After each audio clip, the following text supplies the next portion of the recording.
Assalamualaikum warahmatullahi Bang Nuim. Waalaikumsalam warahmatullahi taala wabarakatuh. Wah, kedengarannya cerah sekali, Cerah Saudara Angga sekali. nih. Kalau Memang kami ini di sini kedinginan cerah sini. nih, di Jakarta cerah. Nggak tahu kalau di Kalimantan sana IKN kabarnya gelap.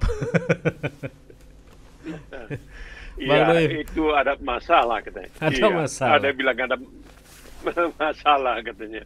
Padahal itu harusnya udah selesai. Mungkin sekarang kemauan yang memprakarsainya, tapi rupanya nampaknya mungkin baru bisa selesai mungkin 2028 mungkin. 2028. Baik, nanti kita akan soroti itu ya. Bang Nuim, di pagi hari ini kita ingin melihat pandangan Bang Nuim terkait yang pertama gitu ya. Kita lihat ini sepertinya menjadi uji kekuatan buat ASEAN nih, yang setelah berpuluh-puluh tahun sejak didirikan sepertinya tidak memiliki taji apapun, terkini melihat konflik antara Thailand dengan Kamboja. Kalau media Sindo ini menulis judulnya dengan perang Thailand Kamboja, sekutu Amerika Serikat yang bersenjata kuat yaitu Thailand melawan musuh lemah tapi didukung oleh Cina.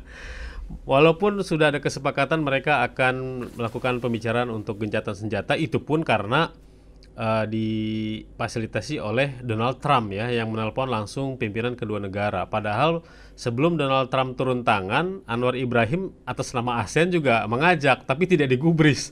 Tapi ketika Donald Trump yang mengajak, langsung mereka akan melakukan pertemuan. Tapi kita juga ingin melihat lebih jauh Bang Nuim. Sebenarnya karena ada catatan juga 14 tahun yang lalu juga ini konflik nih, penengahnya Indonesia. Pertemuan di Bogor tidak menghasilkan apa-apa. Terjadi lagi masalah lahan ini. Bagaimana Bang Nuim melihat konflik Thailand dan Kamboja ini? Baik, pertama-tama ini sebenarnya warisan dari ya Perancis juga, Penjajah ya. penjajah Perancis. Jadi ya bikin kemana-mana dan lain sebagainya. Tapi sebelum itu juga kita harus menyebutkan bagaimana Kamboja ini pernah mengalami ya, suatu kedahsyatan yang sangat luar biasa yang tidak sampai seperti Gaza ya Oh iya. sekarang ini. Tapi ketika Pol Pot, Iya, iya. ketika Pol Pot berkuasa, jadi saya sendiri waktu itu akan dilaporkan sebenarnya karena saya masih giat sebagai seorang broadcaster mewawancarai seorang anggota DPR dari Indonesia bicara mengenai persoalan Kamboja dan dia mengatakan tuh Vietnam kurang ajar itu berani masuk ke negara orang dan lain sebagainya karena waktu itu yang menyingkirkan Pol Pot itu adalah Vietnam Vietnam. dan itu dianggap oleh waktu itu sementara orang yang sangat Pancasilais di Indonesia itu wah itu tidak boleh itu. Lalu saya katakan dibiarkan sudah berapa jutaan orang yang tewas ya tapi akhirnya dia mengancam akan melaporkan saya sebagai warga negara Indonesia Waduh. karena bertanya soal kemanusiaan yang adil dan beradab. Saya katakan bukankah itu telah dilakukan oleh Vietnam. Dia marah. Jadi di samping itu memang ini yang disebutkan perbatasan ini ditetapkan ketika Perancis masih berkuasa sekian puluh tahun, ratus tahun yang lalu barangkali. Dan sebenarnya ini aneh betul, Bung Angga, ini aneh karena sebelumnya kan di kedua negara ini ada nepotisme, Oh. ya kan? Iya, iya. Di Kamboja ya, si Hun Sen menyerahkan kepada Hun Manet.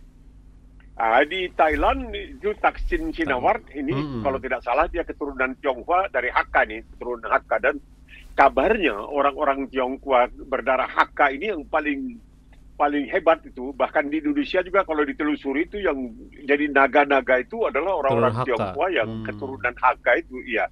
Nah, menariknya antara Hun Sen dengan Thaksin Shinawatra ini sangat akrab. Oh gitu. Sangat akrab. Oh ya ini dua-dua ini sangat akrab. Dua-duanya nepotisme. Cuma, ini ada cumanya.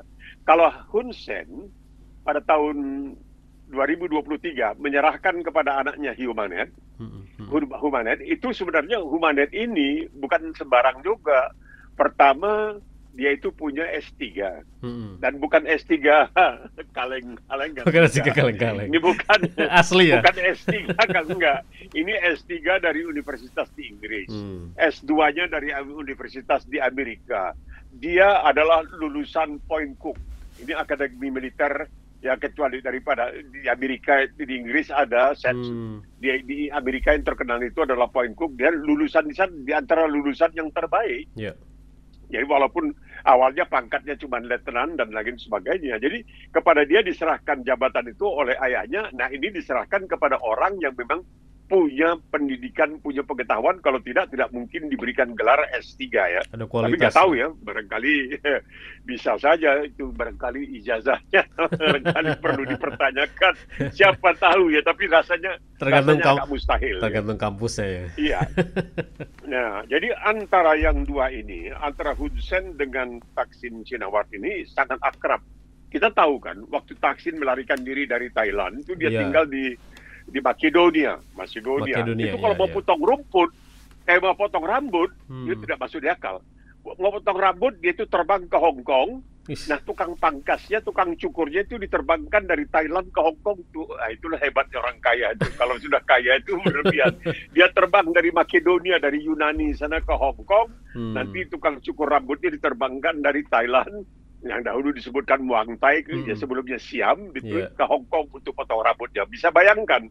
Nah, dua orang ini tahu-tahu entah bagaimana pecah kongsi istilahnya. Pecah kongsi. Yang menjadi masalah ketika terjadi kasus di perbatasan ini, waktu itu putri dari Thaksin Shinawatra adalah Perdana Menteri Thailand. Dalam hubungannya, dia menghubungi Hun Sen dengan telepon bocor. Di situ dia memanggil Hun Sen itu paman, uncle, pakcik atau om, paman. Dan dia mengatakan dia mau apa yang perlu dilakukan untuk memuaskan Hun Sen. Dan ini bocor dan mereka sedang menjelek-jelekkan pimpinan militer di Thailand. Nah ini yang membuat kemudian putri dari Thaksin Shinawatra itu akhirnya ya keluar, jatuh dari jabatannya, dimakzulkan. Langsung ada tekanan politik ya. Iya, begitu. Nah, jadi kalau dikatakan di mana ASEAN sama sekali bacul dalam hal ini. Bacul. Ini bukan hanya pertama kali. Perkataan bacul itu kan tidak bertaji. Iya. Ya, ini bukan pertama kali. Ketika Rohingya yang Muslim diperlakukan dengan sangat buas, bengis, ganas oleh Myanmar, kita juga tidak berbuat banyak. Kita tidak berbuat satu apapun. Alasannya karena barangkali politik luar negeri kita itu bebas aktif, kita tidak mencampuri urusan dalam negeri negara lain. Tapi ini kan urusan kemanusiaan. Jadi kalau begitu sesungguhnya itu di dalam mukaddimah Undang-Undang Dasar 45 itu disebutkan kemerdekaan itu hak segala bangsa dan lain sebagainya. Harusnya kita konsekuen dalam soal kemanusiaan yang adil dan beradab. Ini tapi dampaknya ya ini kita masih ada barangkali unsur-unsur politiknya, karena seperti dikatakan oleh seorang mantan biarawati Inggris yaitu Karen Armstrong yang kemudian keluar dari gereja, meninggalkan gereja, menjadi penulis yang luar biasa tentang agama, terutama agama Islam. Dia banyak menulis ya, dia berani mengatakan Muhammad prophet for our time, Muhammad rasul untuk zaman sekarang ini, begitu. Jadi dia berani mengatakan seperti itu. Nah, dalam bukunya mengenai Islam itu, sejarah Islam, dia mengatakan sesungguhnya Al-Quranul Karim mengamanatkan kepada umat Islam untuk membentuk sebuah masyarakat yang adil dan beradab, dalam mana setiap anggotanya diperlakukan dengan hormat. Itu Al-Quran. Jadi kalau ada yang nekat mengatakan, Bu, jangan dicampur aduk agama dengan politik, ya mungkin nggak tahu agama lain, kita nggak begitu mengerti. Tapi kalau agama Islam tidak bisa, karena ini sudah dikatakan orang-orang seperti ini. Nah, jadi kita melihat adil dan beradab ini, tapi Kamboja sendiri belakangan ini namanya juga jelek sekali. Di sana terjadi ya semacam penyanderaan, banyak orang-orang yang dari Tiongkok dan mana saya baca itu mendapatkan tawaran untuk bekerja di Kamboja, hebat luar biasa, tahu-tahu di sana disandera dan ya itu. Dan soal-soal judi online ini juga begitu banyak ya berpusat. Iya. Nah, menariknya ini ada kajian yang mengatakan bahwa sebenarnya bangsa Indonesia itu aslinya itu keturunan dari Kamboja. Oh gitu. Jadi dulu pernah ada juga ada seorang perdana menteri Kamboja yang wajahnya mirip sekali dengan Pak Harto. Benar, coba nanti di Google kalau nggak percaya. Jadi ada orang yang mengatakan, nah ini sekarang bagaimana Anwar Ibrahim, baiklah dia mewakili ASEAN ya, tapi dia sendiri sekarang ini sedang kalang kabut ya, Iya, lagi masalah karena dia. ada tuduhan-tuduhan masalah kenaikan harga di Malaysia, Malaysia, dan ya. yang celakanya lagi masih juga dituduh melakukan pelecehan seksual terhadap seorang lelaki lain dan lain sebagainya ya. Ini masalah juga lah bagi Anwar Ibrahim. Tapi kita sebagai negara ASEAN terbesar ini sebenarnya sudah agak sejak lama bahwa kita itu ditengarai sebagai sebuah negara terbesar di ASEAN tidak mampu untuk menggunakan kebesaran kita itu untuk betul-betul membuat ASEAN itu sebagai suatu organisasi yang disegani, dihormati, bukan karena kekuatannya, tetapi karena kelulusannya, karena bukan kekuatan senjata, tetapi kekuatan moralnya. Ini yang kita sayangkan. Nah, sekarang ini juga kita lihat yang bersuara sebenarnya adalah Anwar Ibrahim. Iya, iya. Nah, bukan Indonesia yang seharusnya bisa bersuara dalam hal ini. Karena ya kita sebagai sebuah negara terbesar di ASEAN, dan kita di dunia juga negara keempat terbesar ya setelah India, Tiongkok, Amerika, Indonesia. Jadi inilah yang menyedihkan barangkali di depan mata kita terjadi. Ya, kita tidak bisa atau tidak, barangkali kita nggak tahu. Mungkin secara diam-diam dilakukan usaha tapi tidak diketahui. Zaman sekarang ini tidak ada begitu langsung saja dibuka. Ya, Trump itu soknya bisa ngomong mengenai Kamboja dan Thailand, tapi dia terus tidak bisa berbuat apa di Gaza. Jadi ini sesuatu yang barangkali betul. Kita lihat ya, kita bilang wah ini orang kok ngomong seenaknya tapi tidak bisa berbuat sesuatu apa. Cuman memang melihat ketika ada dua negara berkonflik gitu ya, selalu aja ada gitu kan, Amerika dan sekarang selalu ada Cina gitu ya. Ini kita tahulah ketika dua negara ini turun tangan kan pasti ada sesuatu di belakang itu ya Bang Nuim ya. Ya, karena kita lah waktu perang Vietnam juga kan Amerika itu juga melakukan pengeboman di Kamboja dan sebagainya ya. Jadi kita bisa melihat Amerika ini sudah barangkali benar yang dikatakan orang Amerika ini sudah madatan, sudah kecanduan perang gitu. Dan ini sudah diperingatkan sebenarnya oleh Eisenhower, ini diperingatkan, dan karena banyak yang melihat kenapa Amerika harus menjatuhkan 2 bom nuklir di Jepang, Hiroshima, Nagasaki, padahal tidak perlu. Semua itu tidak perlu. Tapi Amerika menganggap perlu untuk memberikan isyarat kepada waktu itu Uni Soviet. Hati-hati. Kita punya ini. Jadi, dan ini berlaku di sebuah negara Asia. Dan ya kita terima ini satu kenyataan telah terjadi. Sebenarnya tidak perlu. Tapi itulah moralitas Amerika itu sebenarnya kadang-kadang lebih mementingkan kekuasaan daripada kemanusiaan. Itu kalau Cina sendiri ini katanya ada pangkalan angkatan lautnya nih di Kamboja gitu ya.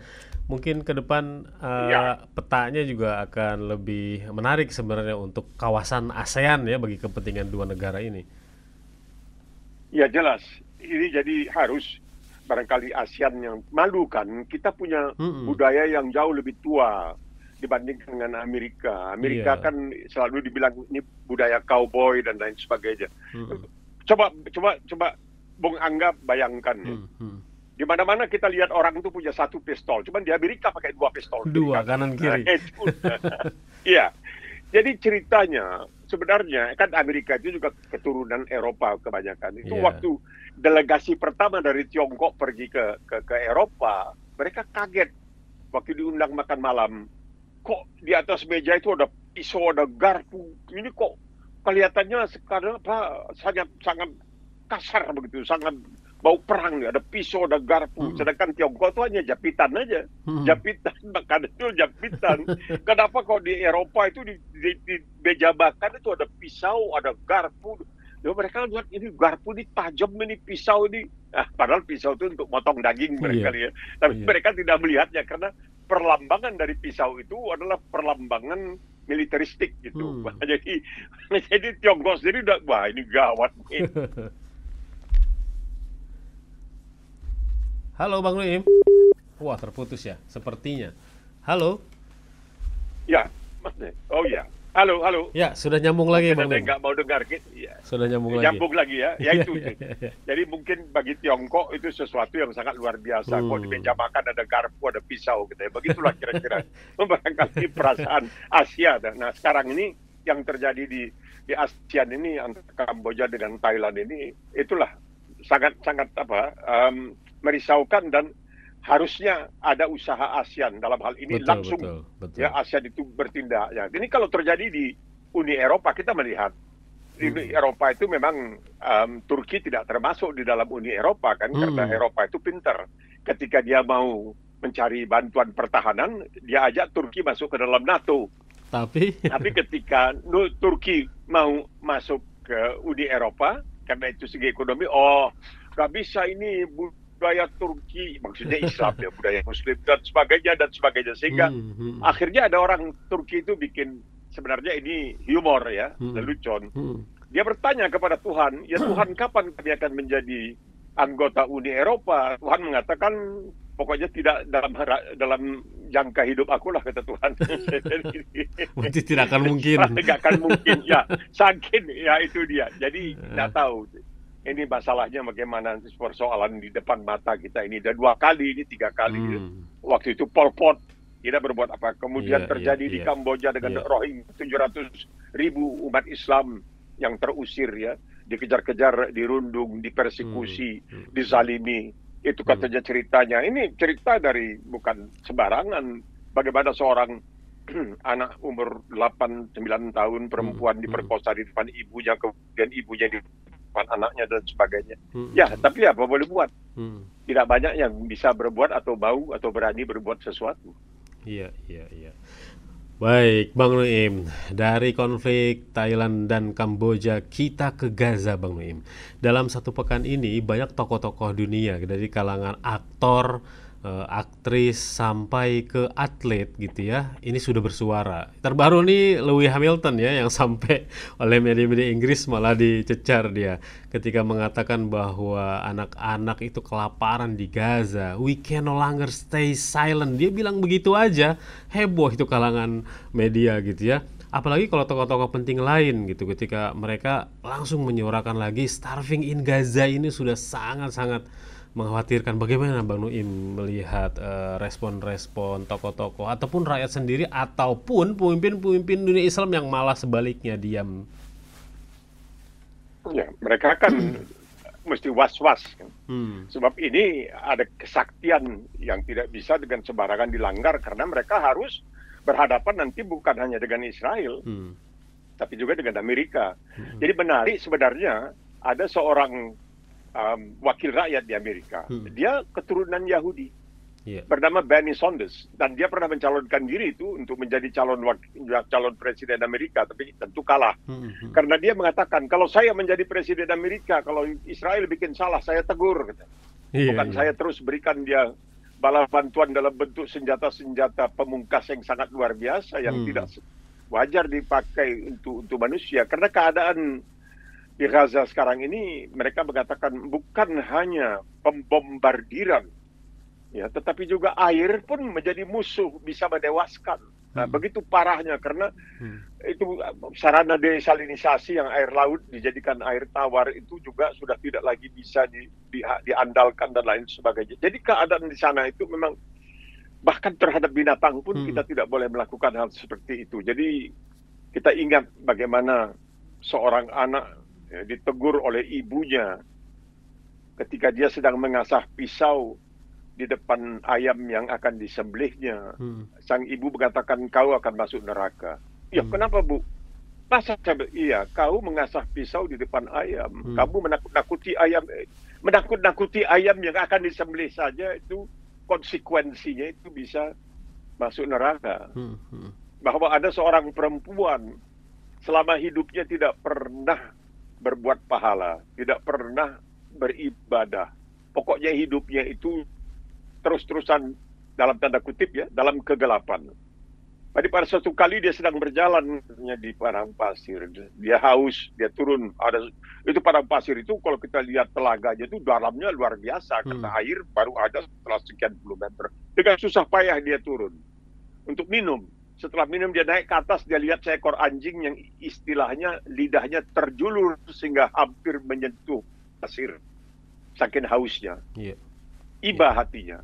Dia turun kembali dengan susah payah menggunakan sepatunya atau bootnya untuk bawa air berikan kepada anjing itu. Perbuatan seperti itu bisa menghilangkan dosa-dosanya kepada Allah Subhanahu wa taala. Mungkin kepada manusia lain tidak bisa, kepada Allah Subhanahu wa taala bisa. Jadi ini bagaimana manusia, kita melihat anak-anak yang dalam keadaan kurus kering sehingga kelihatan tulang rusuknya bisa dihitung, dan mereka terus-menerus tidak diberikan kesempatan untuk hidup secara layak, lagi antri untuk mengambil makanan dan lain sebagainya, ditembaki dan lain sebagainya. Tapi ya itulah, manusia tidak berani di dunia ini, tidak banyak berani untuk mengatakan itu adalah perbuatan yang keji, yang zalim dan lain sebagainya. Tapi alhamdulillah lah sudah ada usaha-usaha Perancis, Jerman, Inggris mau mengakui atau mengatakan bahwa itu adalah perbuatan yang tidak manusiawi dan lain sebagainya. Dan ini bukan pertama kali ya umat Islam diperlakukan seperti itu. Kita tahu 92-95 di Bosnia, bagaimana itu Serbia memperlakukan umat Islam di sana. Itu Ratko Mladic, panglima pasukan waktu itu yang menghantam Bosnia yang ingin merdeka. Bosnia itu Muslim kan. Dia mengatakan setiap anak laki-laki, bayi laki-laki, jangan berikan kesempatan untuk hidup. Berapa? Hampir 8.300 laki-laki dan anak-anak laki-laki dan bayi-bayi laki-laki yang dibunuh di depan mata kontingen pasukan pemelihara perdamaian PBB dari Belanda. Di depan mata mereka terjadi semua ini, dan tidak, ya kita lihat ya sudah, barangkali nanti imbalan yang diberikan itu adalah mereka mati syahid dan lain sebagainya. Mudah-mudahan, amin, insya Allah. Amin, amin, amin. Langkah nyata sekarang ingin sekali itu ya, banyak lembaga-lembaga yang mendobrak masuk memberikan bantuan. Karena kalau dari sisi dana sendiri ya artis-artis dunia saja sudah banyak tuh yang nyumbang dananya. Cuman cara masuknya sekarang itu tuh yang paling penting tuh Bang Nuim ya, makan makanan. Ya ini menariknya Bung Angga, dijatuhkan dari pesawat. Iya, dijatuhkan. Itu kan nanti orang keroyokan dan sudah ada yang tewas karena orang keroyokan dan lain sebagainya. Ini kan orang dalam keadaan seperti itu tidak bisa kita salahkan kalau mereka itu menjadi garang dan lain sebagainya. Orang lapar, kan orang mengatakan hati-hati terhadap harimau lapar. Ini manusia lapar begitu tidak peduli lagi. Dan keadaan itu sudah, ini Universitas Harvard dari Amerika Serikat. Ini Universitas Harvard, jadi bukan kepalang tanggung ya. Harvard sendiri sudah membuat satu kajian yang tidak masuk di akal. Tidak masuk di akal bahwa terjadi hal yang seperti itu, dan mereka mengeluarkan hasil penelitian mereka yang mengatakan, kalau tidak salah saya 220.000 sudah orang-orang Palestina itu yang mati, yang luka dan lain sebagainya. Ini yang menyebutkan ini adalah Universitas Harvard, ya, bukan sembarangan orang yang mengatakan hal seperti itu. Jadi ini yang kadang-kadang membuat kita juga heran, apakah manusia sudah semakin tidak peduli dengan manusia, kemanusiaan itu sudah tidak ada dan lain sebagainya, ya kita tidak tahu juga. Baik, kita terus doakan ya Bang Nuim ya, dan terus bantu semaksimal mungkin. Kita mesti jadi begini, dalam keadaan itu kita melihat selalu dikatakan seorang dokter itu punya prinsip, yaitu menolong, bukan untuk menyakiti dan lain sebagainya. Tapi kan itu kemanusiaan itu tidak hanya terbatas kepada dokter saja. Setiap manusia juga mesti punya rasa tanggung jawab kemanusiaan. Jadi yang kalau Rasulullah Shallallahu Alaihi Wasallam mengatakan perempuan itu akan masuk neraka, ditanya kenapa? Karena dia mengurung anak kucing di dalam kamar. Dan itu bayangkan, ini pelajaran-pelajaran yang dikasihkan Islam dengan ini. Menariknya adalah dalam Islam itu puncaknya itu dikatakan memang di situ ayat ini sebenarnya dikatakan hanya untuk Bani Israel ya, tapi bukan tapi ini sebenarnya untuk manusia. Ini diberikan kepada ini adalah disampaikan Allah SWT dalam Al-Quran itu untuk manusia secara keseluruhan. Jadi bukan hanya kepada Bani Israel.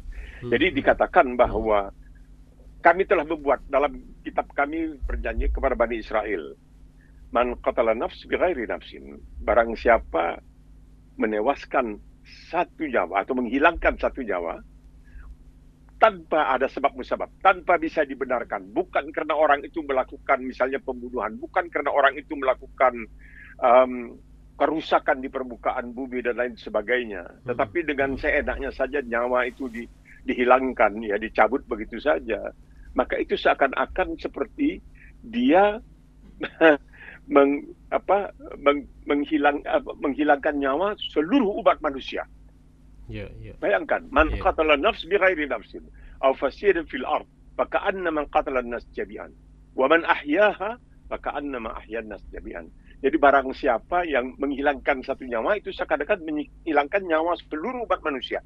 Barang siapa menyelamatkan satu nyawa itu seakan-akan menyelamatkan nyawa seluruh umat manusia. Jadi ini menarik sekali kan. Ini sudah berapa banyak nyawa manusia yang hilang, ya kan? Ini kita mesti melihatlah semua ini. Kita melihat semua ini. Baik. Ya. Karena begini ya, maaf kalau bahwa ada seorang pujangga Inggris, namanya John Donne, D-O-N-N-E namanya kalau tidak salah saya. Itu dia pernah membuat satu saja yang mengatakan kalau ada yang tewas itu jangan tanyakan siapa yang tewas, kita semua. Jadi barangkali dia pernah membaca, nggak tahu, mungkin dia pernah baca Al-Quran barangkali, tapi dia mengatakan kalau kita bicara mengenai sehat yang tewas itu jangan tanyakan. Tanyakan bahwa ini adalah tewasnya seluruh manusia, begitu. Jadi dari sejak dulu sudah ada pertanyaan seperti itu, cuman diprakarsai memang dalam Islam. Tidak mau ya orang harus mengakui kenyataan itu. Baik Bang Nuim. Dari luar negeri sebagai penutup ya, kita ke dalam negeri Bang Nuim. Tadi sempat kita singgung sedikit ya. Nasib IKN yang dalam satu pekan ini banyak juga disoroti oleh masyarakat, juga para pengamat. Akhirnya tidak lama kemarin gitu ya, pemerintah menegaskan akan menyelesaikan dalam waktu 3 tahun. Namun sepertinya juga masyarakat belum tentu percaya begitu saja gitu ya. Mungkin itu hanya ungkapan-ungkapan untuk menggembirakan sang mantan. Tapi melihat ada analisa bahwa jangan sampai IKN jadi destinasi wisata proyek mangkrak. Nih gimana Bang Nuim? Sebenarnya perlu dievaluasi nih oleh pemerintah kita mengenai jor-joran atau menghambur-hamburkan dana untuk sebuah program yang belum tentu rampung ini Bang Nuim. Iya, ini mustahak. Jadi nampaknya masyarakat Indonesia di luar negeri, paling tidak yang saya tahu dari Australia, warga negara Indonesia atau mantan juga termasuk mantan warga negara Indonesia. Iya, yang menyebut dirinya diaspora. Saya tidak tahu kenapa diaspora, bukan perantau ya. Karena diaspora itu biasanya dipakai dulu untuk orang Yahudi itu, ketika mereka melarikan diri dari penjajahan Romawi dipakai diaspora. Nah mereka ini 17 Agustus katanya mereka akan mengadakan semacam seminar atau pertemuan muktamar dan lain sebagainya itu di IKN. Jadi barangkali untuk memberikan kesan bahwa IKN ini nggak cuma-cuma, cuman kita kan dibombardir terus dengan kisah-kisah yang tidak masuk akal bahwa ini pusat banyak pelacuran, pekerja PSK, pekerja seksual komersial dan lain sebagainya. Ini membuat kita jadi sedih karena karena awalnya kan tidak APBN, awalnya kan bukan begitu. Awalnya ini kan dari investasi orang masuk dan tidak mengganggu. Karena APBN itu kan untuk kesejahteraan rakyat yang sekarang ini sudah banyak yang mulai menyesal lah, tapi mereka barangkali tidak berani juga mengkritik ya. Tapi mereka sudah mulai banyak mengeluh, timbul perkataan singkatan pakai tabungan, pakai itu hanya jalan-jalan, hanya lihat, tidak ini rojali dan lain sebagainya. Itu kasihan sekali kita melihat apakah memang ini sangat mendesak, karena ide untuk untuk membuat ibu kota baru ini sudah lama ya, tapi hanya itu sebagai ide saja. Ada beberapa negara di dunia, Brazil misalnya sudah pernah bikin, Nigeria bikin, ada negara Asia Tengah apa Uzbekistan atau Kazakhstan itu sudah bikin, tapi tidak semudah itu ya. Kenapa orang bilang tidak dibikin seperti Malaysia ya, Putrajaya misalnya, jadi tidak terlalu. Nah inilah yang membuat orang bertanya. Ada orang barangkali mungkin waktu itu Presiden ke-7 ingin dikenang ya. Kalau Bung Karno itu punya patung-patung di Jakarta yang begitu hebat ya. Kemudian sebagai saya nggak mau juga ketinggalan. Nah, begitulah kira-kira. Mungkin itu maksudnya yang tidak tahu. Tapi sekarang bebannya berada di pundak. Bukan orang mengatakan ya inilah katanya Presiden ke-7 bikin ulah, Presiden ke-8 harus enggak. Beban ini berada di pundak terutama rakyat Indonesia yang masih serba kekurangan. Inilah yang menjadi masalah. Ini kesian sekali. Jadi ya secara kita bisa mengatakan untuk bersabar ya, bahwa innallaha ma'as sabirin, bahwa dalam menanggung kesusahan itu kita disuruhlah oleh Allah SWT tetap kita dalam keadaan sabar. Dan kita tidak boleh putus asa, karena ini menarik sekali, karena saya pernah membaca itu di rumah sakit di Pakistan, itu dikatakan itu selalu diperdengarkan bacaan dari surat-surat Ar-Rahman. Iya, surat-surat Ar-Rahman. Iya, itu selalu sekali itu di Pakistan, karena katanya orang yang dalam keadaan sakit baru operasi ketika mendengar ayat-ayat itu datang ketenangan pada diri mereka. Tapi kita sebagai muslim, sesama muslim mengingatkan bahwa jangan lupa ada surat Yusuf ya, ayat ke-87 ketika Allah mengatakan jangan berputus asa, wala tai'asu min rauhillah. Jangan berputus asa dari pertolongan Allah SWT. Jadi ya itu tidak boleh. Hanya orang-orang yang tidak percaya kepada Allah itu yang putus asa. Jadi wala tai'asu min rauhillah. Nah, itu dia, innahu la tai'asu min rauhillah hanya ilal kafirin, orang-orang yang kafirun, orang-orang kafirun. Jadi harus hati-hati dalam hal ini. Mungkin ini merupakan suatu kesempatan juga bagi orang-orang yang sedang mengalami kesusahan dan lain sebagainya untuk mendapatkan kesempatan tidak hilang ya, bahwa tidak hilang kepercayaannya, keyakinannya bahwa Allah SWT akan memberikan pertolongan. Bang Nuim, terima kasih banyak ini dialognya di pagi hari ini ya. Semoga Bang Nuim selalu sehat. Insya Allah kita jumpa lagi pekan depan. Amin ya rabbal alamin. Alhamdulillah. Insya Allah. Assalamualaikum warahmatullahi wabarakatuh. Waalaikumsalam warahmatullahi wabarakatuh.